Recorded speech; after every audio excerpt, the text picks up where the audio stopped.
यहाँ कुछ लोगों को हार्वर्ड स्टडी का बड़ा क्रेज है। हार्वर्ड स्टडी है, बड़ा क्रेज है।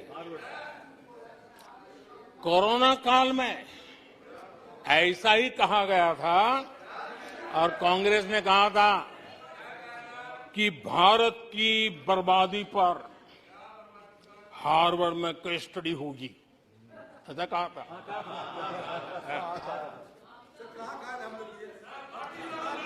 और कल फिर सदन में हार्वर्ड यूनिवर्सिटी में स्टडी की बात कल फिर हुई। लेकिन माननीय अध्यक्ष जी, बीते वर्षों में माननीय अध्यक्ष जी, बीते वर्षों में हार्वर्ड में एक बहुत बढ़िया स्टडी हुई है, बहुत इंपॉर्टेंट स्टडी हुई है। और उस स्टडी है, उसका टॉपिक क्या था मैं जरूर सदन को बताना चाहूंगा। और ये स्टडी हो चुकी है। स्टडी है the rise and decline of India Congress party.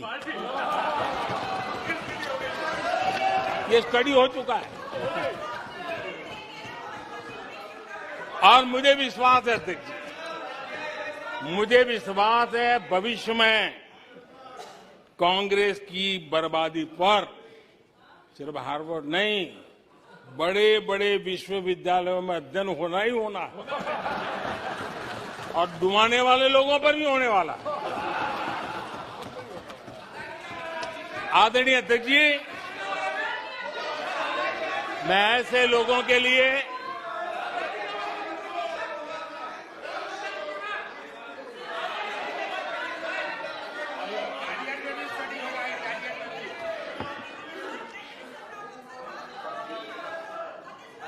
आदरणीय अध्यक्ष जी, इस प्रकार के लोगों के लिए दुष्यंत कुमार ने बहुत बढ़िया बात कही है और दुष्यंत कुमार ने जो कहा है बहुत फिट बैठता है। उन्होंने कहा है, तुम्हारे पांव के नीचे, तुम्हारे पांव के नीचे कोई जमीन नहीं, तुम्हारे पांव के नीचे कोई जमीन नहीं। कमाल ये है, कमाल ये है कि फिर भी तुम्हें यकीन नहीं। देखिए, हमने 9 साल देखा है माननीय कंस्ट्रक्टिव क्रिटिसिज्म की जगह। माननीय आप सदन के नेता हैं, आप माननीय सदस्यों को समझा दें। लोकतंत्र के लिए जिसकी ये आवश्यकता है, संसदीय परंपरा के अनुरूप नहीं है कि बैठे बैठे बोलें। नो, गलत, नो, नो, आपने भी बोला है, गलत तरीका है ये। नो, बैठ जाइए, गलत तरीका है। ना, जब सदन के नेता बोल रहे हैं तो आपको मर्यादा से सुनना चाहिए। प्लीज बैठिए। माननीय प्रधानमंत्री जी। माननीय अध्यक्ष जी, पिछले 9 साल हमने देखा है कुछ लोगों की बैंक्रप्सी को देखा है कि कंस्ट्रक्टिव क्रिटिसिज्म की जगह कंपल्सिव क्रिटिक्स ने ले ली है और ये कंपल्सिव क्रिटिक्स इसी में डूबे हुए हैं, खोए हुए हैं। माननीय अध्यक्ष जी, सदन में भ्रष्टाचार की जांच करने वाली एजेंसियों के बारे में बहुत कुछ कहा गया और मैंने देखा कि बहुत सारे विपक्ष के लोग इस विषय में सूर मिला रहे थे। मिले मेरा तेरा सूर। आदरणीय अध्यक्ष जी, मुझे लगता था देश की जनता, देश के चुनाव के नतीजे ऐसे लोगों को जरूर एक मंच पर लाएंगे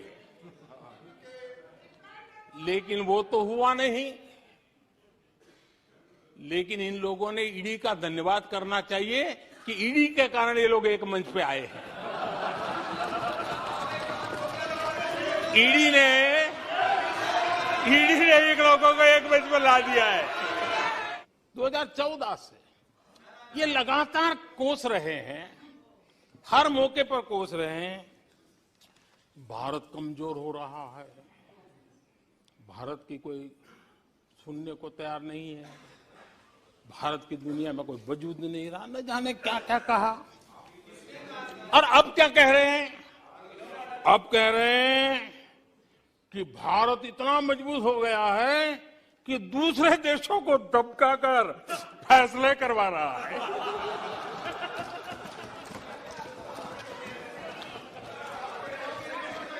अरे पहले ये तो तय करो भाई कि भारत कमजोर हुआ है कि मजबूत हुआ है। माननीय अध्यक्ष जी,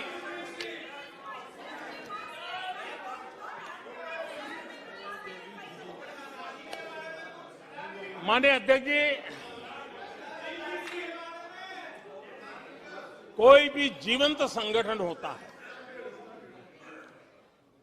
अगर एक जीवंत व्यवस्था होती है, जो जमीन से जुड़ी हुई व्यवस्था होती है, वे जनता जनार्दन में क्या चलता है लोगों के अंदर, उसका चिंतन करता है, उससे कुछ सीखने की कोशिश करता है और अपनी राह भी समय रहते हुए बदलता रहता है। लेकिन जो अहंकार में डूबे होते हैं, जो बस सब कुछ हम ही को ज्ञान है, सब हमारा ये सही सही है, ऐसी जो सोच में जीते हैं,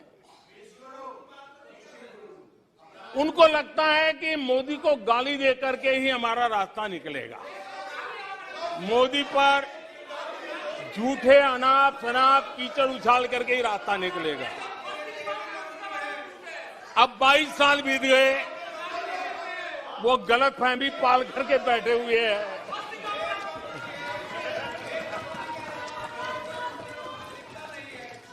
आदरणीय अध्यक्ष जी,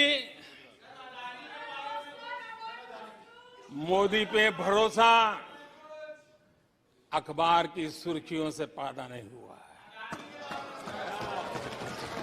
मोदी पे ये भरोसा टीवी पर चमकते चेहरों से नहीं हुआ है। जीवन खपा दिया है, पल पल खपा दी है, देश के लोगों के लिए खपा दी है, देश के उज्जवल भविष्य के लिए खपा दी है।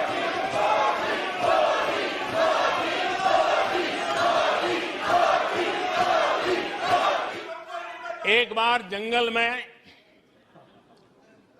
2 नौजवान शिकार करने के लिए गए और वो गाड़ी में अपनी बंदूक नीचे उतार करके थोड़ा टहलने लगे। उन्होंने सोचा कि थोड़ा अभी आगे चलना है तो थोड़ा जरा हाथ पैर ठीक कर ले, लेकिन गए थे तो बाघ का शिकार करने के लिए, और उन्होंने देखा आगे जाएंगे तो बाघ मिलेगा। लेकिन हुआ ये कि वहीं पर बाघ दिखाई दिया। अभी नीचे उतरे थे, अपनी गाड़ी में बंदूक वहीं पड़ी थी। बाघ दिखा, अब करे क्या? तो उन्हें लाइसेंस दिखाया कि मेरे पास बंदूक का लाइसेंस है।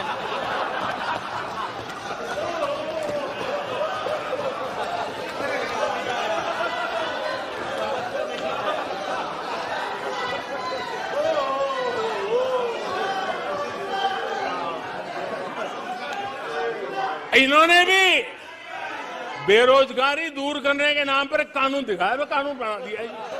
अरे देखो कानून बना दिया है, ये इनके तरीके से पल्ला झाड़ दिया।